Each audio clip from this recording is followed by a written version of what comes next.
ভারতের জনপ্রিয় জুটিদের কথা বললেই নাম আসে রাজকুমার পত্রলেখা জুটির। শনিবার তাদের চতুর্থ বিবাহবার্ষিকী। চতুর্থ বিবাহবার্ষিকীতেই তারা পেলেন জীবনের সেরা উপহার। রাজকুমার রাও ও অভিনেত্রী পত্রলেখার ঘর আলোকিত করে এসেছে কন্যা সন্তান। সকালে এক ইনস্টাগ্রাম পোস্টে সুখবরটি জানান তারা নিজেই। লেখেন, চতুর্থ বিবাহবার্ষিকীতে সৃষ্টিকর্তার সেরা আশীর্বাদ। এর আগে গত জুলাই মাসে বেবি বাম্পের ছবি শেয়ার করেন পত্রলেখা। ক্যাপশনে লিখেছিলেন, সন্তান আসছে।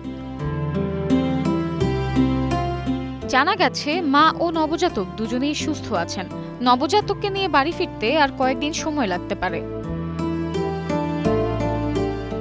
প্রসঙ্গত, ২০১০ সালে একটি কাজের সূত্রে পরিচয় রাজকুমার ও পত্রলেখার।